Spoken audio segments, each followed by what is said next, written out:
अध्याय 2 वर्ण विचार और उच्चारण ऑर्थोग्राफी एंड प्रोनाउंसिएशन। वर्ण विचार। बच्चों, भाषा को लिखित रूप देने के लिए कुछ चिन्हों की आवश्यकता होती है। प्रतिदिन हम अपने आसपास तरह तरह की ध्वनियां सुनते हैं, परंतु अधिकतर ध्वनियों का कोई अर्थ नहीं होता। केवल मनुष्य के मुख से निकलने वाली ध्वनियां ही सार्थक होती हैं। किंतु मनुष्य के मुख से निकलने वाली सभी ध्वनियां सार्थक नहीं होती। आ, बाओ, हाथी। जब बच्चा बोलना आरंभ करता है, तब वह मुख से कुछ ध्वनियां निकालता है, जिनका कोई अर्थ नहीं होता, परंतु धीरे धीरे वह सार्थक ध्वनियों द्वारा शब्द तथा वाक्य बनाना सीख लेता है। इसी प्रकार किसी भाषा को सीखने के लिए उसके ध्वनि समूह को सीखना आवश्यक है। यही ध्वनियां वर्ण या अक्षर कहलाती हैं। इनके खंड नहीं किए जा सकते। हाथी ह, आ, थ, ई। भाषा की सबसे छोटी इकाई अथवा ध्वनि, जिसके खंड नहीं किए जा सकते, वर्ण या अक्षर कहलाती है। वर्णमाला। वर्णों का व्यवस्थित तथा क्रमागत समूह वर्णमाला कहलाता है। वर्णमाला दो शब्दों से मिलकर बना है, वर्ण और माला। माला अर्थात लड़ी। इस प्रकार वर्णमाला का अर्थ है वर्णों की लड़ी। वर्णों के समूह को वर्णमाला कहते हैं। प्रत्येक भाषा की अपनी वर्णमाला होती है। हिंदी भाषा की वर्णमाला के वर्ण इस प्रकार हैं। स्वर अ, आ, ई, उ, री, ए, ओ 11। अनुस्वार अन, अंगूर, शंख। अनुनासिक अ, आंगन, चांद। विसर्ग अ, प्रातः। आगत ध्वनियां चंद्र, डॉक्टर, नुक्ता, जिंदगी। व्यंजन क, ख, ग, घ, न। च, छ, ज, झ, ङ। पंचम वर्ण। ट, ठ, ड, ढ, न, र, ढ़। दो अन्य वर्ण। त, थ, द, ध, न।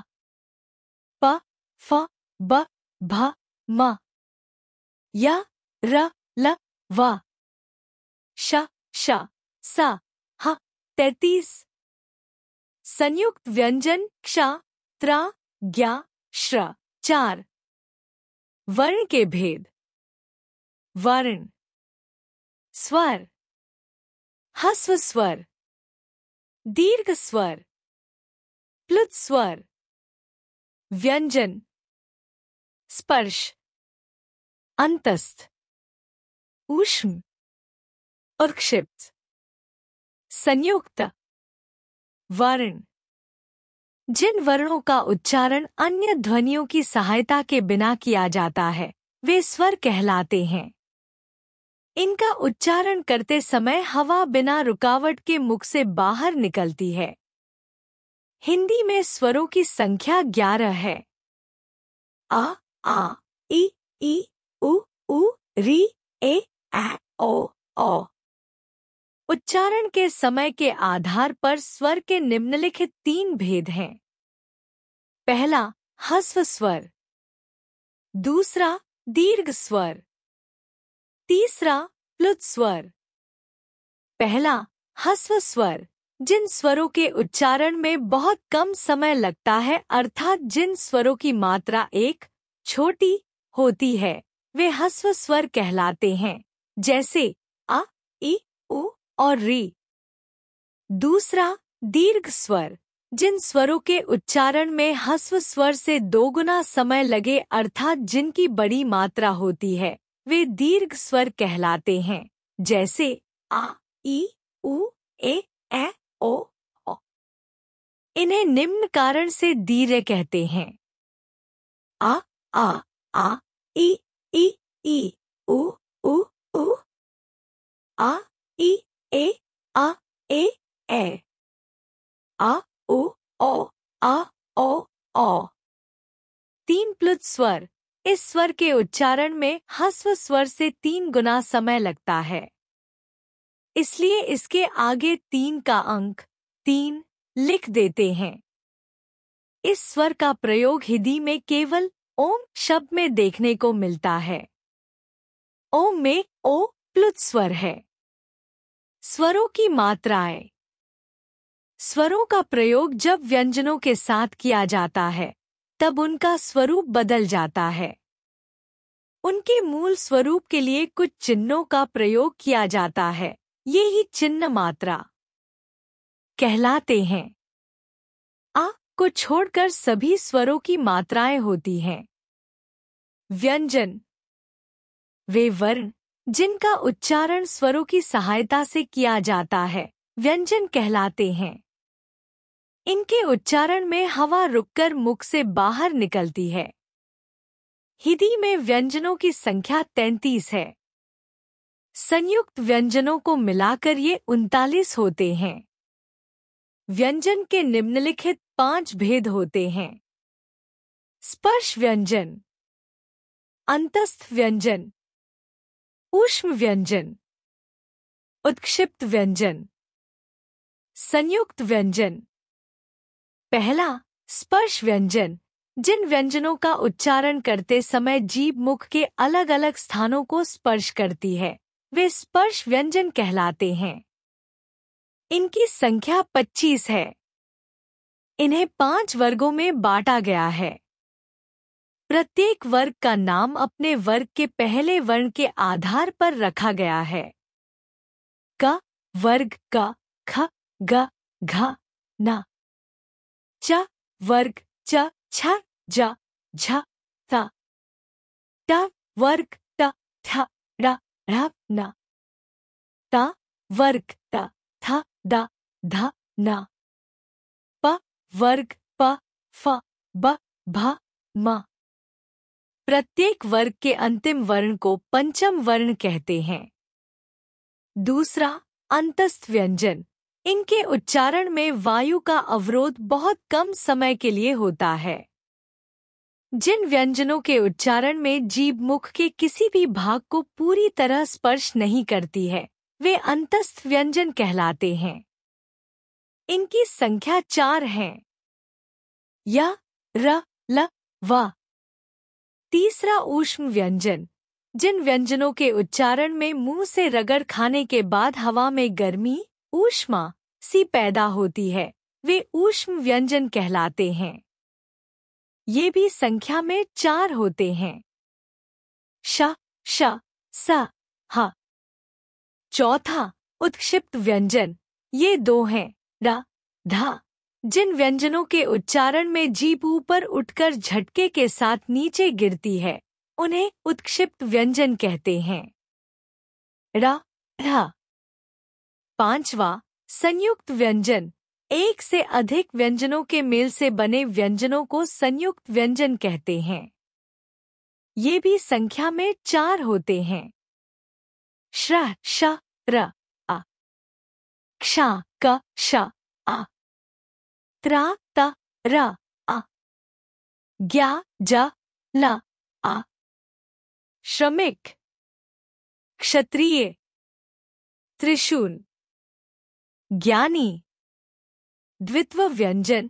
जब स्वर रहित व्यंजन का समान स्वर सहित व्यंजन से मेल होता है तब वह द्वित्व व्यंजन कहलाता है, जैसे न न आ त त आ द द ई ट ट आ। पन्ना, गत्ता, गद्दा, मिट्टी। संयुक्ताक्षर। जब स्वर रहित व्यंजन का अपने से अलग स्वर सहित व्यंजन से मेल होता है तब वह संयुक्ताक्षर कहलाता है, जैसे विद्या, स्वस्थ, क्योंकि, रक्त आदि। अयोगवा। जो ध्वनियां नई स्वर मानी जाती हैं और न व्यंजन उन्हें अयोगवा कहा जाता है। अनुस्वार। जब किसी वर्ण का उच्चारण करते समय हवा केवल नाक से निकलती है तब उसे दिखाने के लिए शिरोरेखा के ऊपर बिंदु का चिन्ह लगाया जाता है। इसे ही अनुस्वार कहते हैं, जैसे बंदर, कंधा, संग, लंगर आदि। का अनुस्वार पंचम वर्ण के स्थान पर बिंदु के रूप में प्रयोग किया जाता है। खा अनुस्वार के बाद जो व्यंजन शब्द में लगा हो, उसी वर्ग के पंचम वर्ण को अनुस्वार के रूप में बोला या लिखा जाता है। क वर्ग कंधा, घ त वर्ग संत, न ट वर्ग खंडित, न प वर्ग रंभा, म।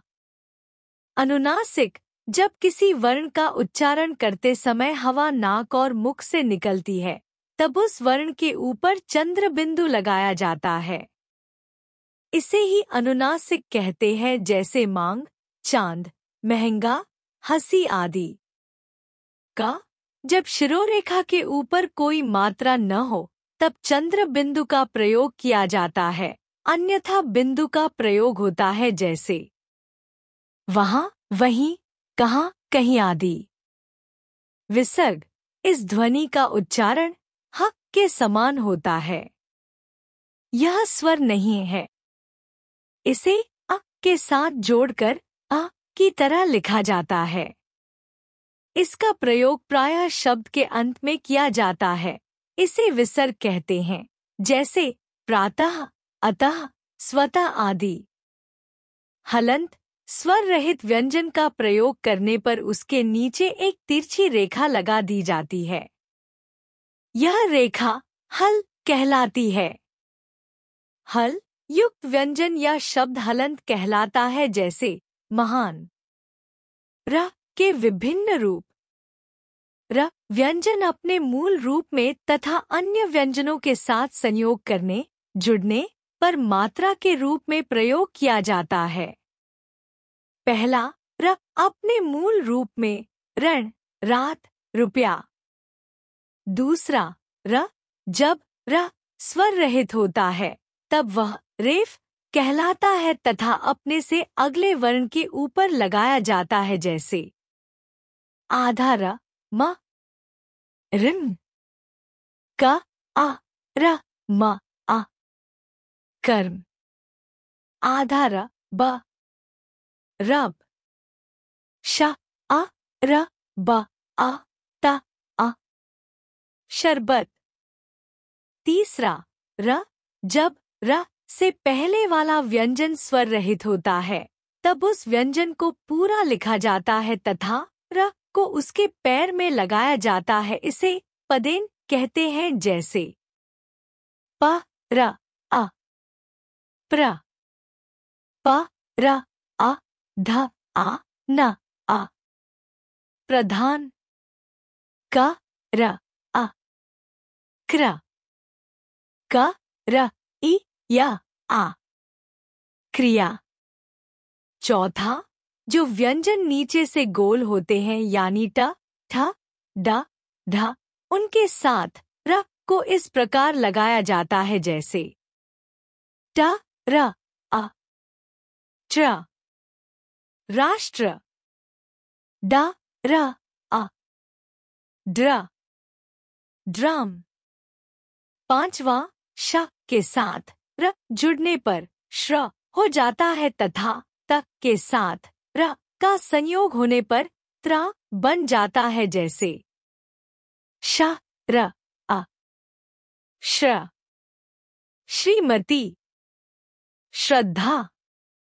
ता र अ त्रा, त्रिशूल।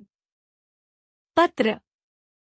वर्ण विच्छेद शब्द के वर्णों, स्वर और व्यंजन को अलग अलग करके लिखने को वर्ण विच्छेद कहते हैं। वर्ण विच्छेद के उदाहरण नीचे दिए जा रहे हैं। कछुआ। क अ छ उ आ। वर्ण व अ र न आ। राष्ट्र र आ श ट र आ। काजल क आ ज अ ल आ। चीनी च ई न ई। दिनकर द ई न आ क आ र आ। उच्चारण। किसी भाषा के वर्णों को मुख से बोलना उच्चारण कहलाता है। मुख के जिस भाग से जो वर्ण बोला जाता है वह भाग उस वर्ण का उच्चारण स्थान होता है। उच्चारण स्थान वर्ण नाम। कंठ आ आ क वर्ग ह विसर्ग कंठ्य। तालु ई ई च वर्ग या श तालव्य। मूर्धा री ट वर्ग र श मूर्धन्य। दंत त वर्ग ल स दंत्य। ओष्ठ उ उ प वर्ग ओष्ट्य। कंठ तालु ए कंठतालव्य। मुख नासिका अन र ल न न म मुखनासिक्य। कंठ ओष्ठ ओ औ कंठोष्ट्य। दंत ओष्ठ व दंतोष्ट्य। संपूर्ण विश्व में केवल हिंदी ही ऐसी भाषा है जिसे जैसा बोला जाता है वैसा ही लिखा भी जाता है। हम भाषा को तभी शुद्ध लिख सकते हैं जब हमें उसका शुद्ध उच्चारण करना आता हो। कई बार अशुद्ध उच्चारण के कारण इस प्रकार की अशुद्धियां देखने को मिलती हैं। स्वर संबंधी अशुद्धियां। आ आ संबंधी अशुद्धियां। अशुद्ध शुद्ध। चाहिए चाहिए। अत्याधिक अत्यधिक। आजाद आजाद। अलौकिक अलौकिक। अंधिकार अनाधिकार। स्वस्थ्य स्वास्थ्य। ई संबंधी अशुद्धियां। अशुद्ध शुद्ध। श्रीमती श्रीमती। तिथि तिथि। पत्नी पत्नी। परीक्षा परीक्षा। बीमारी बीमारी। कवयित्री कवयित्री। उ उ संबंधी अशुद्धियां। अशुद्ध शुद्ध। धुआं धुआं। हिदू हिदू। वधू वधू। अनुरूप अनुरूप। साधु साधु। पूज्य पूज्य। ए संबंधी अशुद्धियां। अशुद्ध शुद्ध। नैन नैन। ऐनक ऐनक। एक्य ऐक्य। ऐतिहासिक ऐतिहासिक। जय जय। सेना सेना। ओ संबंधी अशुद्धियां। अशुद्ध शुद्ध। औद्योगिक औद्योगिक। पड़ोसी पड़ोसी। लौकिक लौकिक। त्योहार त्योहार। स्वर संबंधी अशुद्धियां। न संबंधी अशुद्धियां। अशुद्ध शुद्ध। करण कर्ण। वीणा वीणा। चरण चरण। किरण किरण।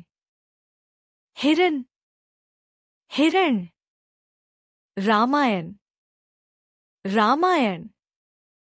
डा ढ संबंधी अशुद्धियां। अशुद्ध शुद्ध। मेढक, मेढक। टेढ़ा, टेढ़ा।